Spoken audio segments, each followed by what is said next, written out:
Science exam का pressure, है ना? अरे चिंता की कोई बात नहीं। चलिए हम मिलकर उन सबसे ज़रूरी टॉपिक्स को देखते हैं जो पता है हर साल पूछे ही जाते हैं। इससे तैयारी एकदम पॉइंट पर होगी। जरा सोचिए, कैसा हो अगर हम सिर्फ उन्हीं सवालों पर ध्यान दें जो बार बार एग्जाम में आते हैं। बस यही तो है हमारी स्ट्रैटेजी।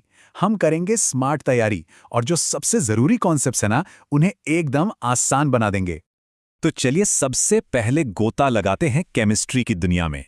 यहां हम ये समझेंगे कि कैसे अलग अलग चीजें एक दूसरे से रिएक्ट करती हैं और कुछ नया बना देती हैं। ये देखिए, हमारे पास हैं फेरस सल्फेट के हरे क्रिस्टल। अब सोचिए क्या होगा अगर हम इन्हें गर्म करें। अरे वाह, ये तो जादू जैसा है। इनका रंग हरे से बदलकर भूरा हो गया। ऐसा इसलिए हुआ क्योंकि गर्मी की वजह से ये टूट गया और एक नया कंपाउंड फेरिक ऑक्साइड बन गया। और हाँ, एग्जाम के लिए ये कलर चेंज याद रखना बहुत बहुत जरूरी है। अब एक बड़ा ही मजेदार सवाल। कार्बन जो लाखों कंपाउंड्स बनाता है, वो कभी भी आसानी से C4+ या C4- आयन क्यों नहीं बनाता? आखिर इसका राज क्या है? तो इसका राज है शेयरिंग में। देखिए, कार्बन के लिए अपने 4 इलेक्ट्रॉन देना बहुत मुश्किल है, बहुत ज्यादा एनर्जी लगती है, और 4 नए इलेक्ट्रॉन लेना, वो भी इसके न्यूक्लियस के लिए संभालना मुश्किल है। तो कार्बन एक स्मार्ट मूव चलता है, वो इलेक्ट्रॉनों की शेयरिंग कर लेता है। इसी से बनते हैं मजबूत कोवेलेंट बॉन्ड्स। और पता है, क्योंकि इलेक्ट्रॉन आजाद नहीं घूमते, वो बंधे होते हैं, इसीलिए कार्बन के ज्यादातर कंपाउंड्स बिजली के अच्छे कंडक्टर नहीं होते। अच्छा, अब बात करते हैं रोज की चीज की, साबुन और डिटर्जेंट। इनमें आखिर फर्क क्या है? सीधी सी बात है, साबुन हार्ड वाटर मतलब खारे पानी में ठीक से काम नहीं करता। वो एक मैल जैसी चीज, जिसे स्कम कहते हैं, बना देता है। वहीं डिटर्जेंट हार्ड वाटर में भी बढ़िया झाग देता है। लेकिन यहां एक प्रॉब्लम है, ज्यादातर डिटर्जेंट बायोडिग्रेडेबल नहीं होते, मतलब नेचर उन्हें आसानी से तोड़ नहीं पाती और इससे होता है पॉल्यूशन। तो सवाल ये है कि ये सफाई आखिर होती कैसे है? इसका हीरो है मिसेल। ये जो साबुन का मॉलिक्यूल है ना, इसका एक हिस्सा जो पूंछ जैसा है, वो तेल और गंदगी को पकड़ लेता है, और दूसरा हिस्सा जो सिर है, वो पानी से दोस्ती कर लेता है। तो जैसे ही हम पानी डालते हैं, ये सिर पानी के साथ बह जाता है और अपने साथ गंदगी वाली पूंछ को भी खींच ले जाता है। हो गई सफाई। अब आते हैं एक बहुत ही काम के प्रोसेस पर, क्लोर अल्कली प्रोसेस। पता है इसकी खास बात क्या है? इससे एक नहीं बल्कि तीन जरूरी चीजें बनती हैं। पहला, सोडियम हाइड्रोक्साइड, जो साबुन और डिटर्जेंट बनाने में काम आता है। दूसरा, क्लोरीन गैस, जिससे ब्लीचिंग पाउडर बनता है। और तीसरा, हाइड्रोजन गैस, जिसका इस्तेमाल ऑयल्स के हाइड्रोजनेशन में होता है। मतलब एक प्रोसेस और फायदे 3। केमिस्ट्री के बाद अब वक्त है बायोलॉजी के रहस्यों को खोलने का। चलिए देखते हैं कि हमारी बॉडी की मशीनरी आखिर काम कैसे करती है। हमारी बॉडी भी ना एक कमाल की फैक्ट्री है, और जाहिर है जहां काम होगा वहां कचरा भी निकलेगा। तो एक्सक्रीशन यानी उत्सर्जन, बस वही प्रोसेस है जिससे बॉडी इस हानिकारक कचरे को बाहर फेंकती है। और इस सफाई का मेन वर्कर कौन है? हमारी किडनीज, और उनकी जो बेसिक फिल्ट्रेशन यूनिट है उसे हम कहते हैं नेफ्रॉन। हमारी बॉडी में ब्लड के लिए 2 तरह के हाईवेज हैं, आर्टरीज और वेन्स।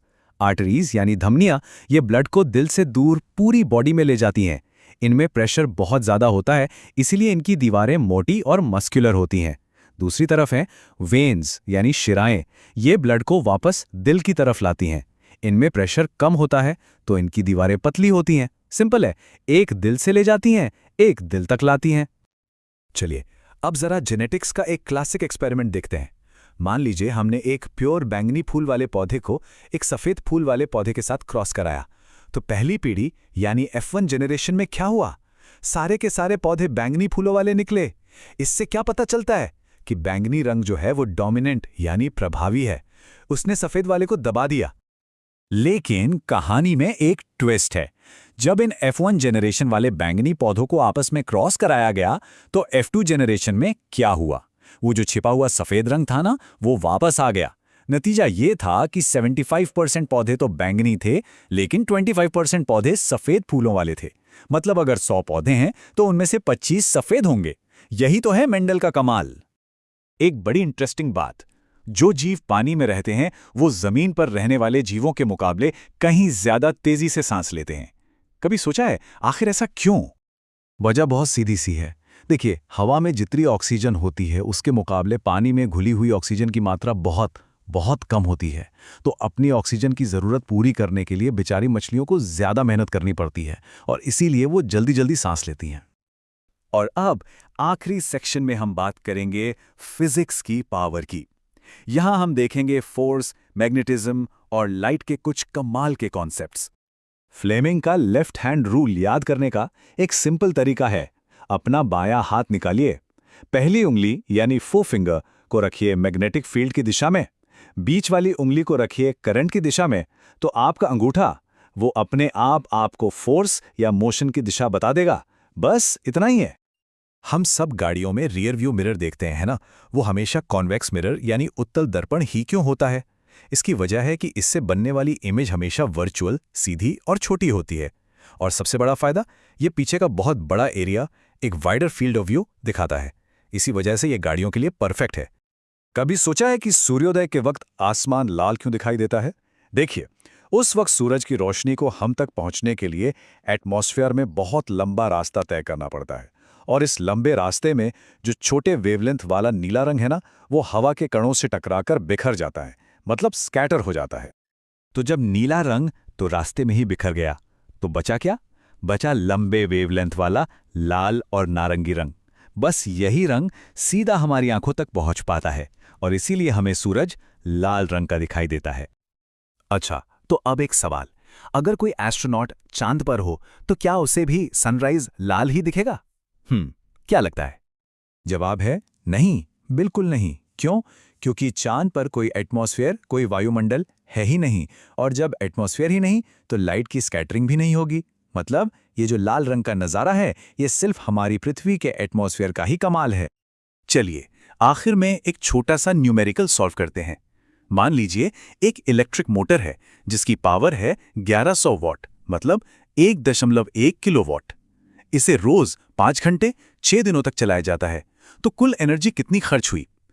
1.1 को 5 और 6 से गुणा करें, यह हुआ 33 किलोवाट घंटे यानी 33 यूनिट्स। और अगर 1 यूनिट का दाम 5 रुपए है तो कुल खर्चा हुआ 165 रुपए। तो अब जब ये सारे जरूरी कॉन्सेप्ट्स क्लियर हो गए हैं, अगला कौन सा साइंटिफिक रहस्य है जिसे सुलझाने का मन कर रहा है?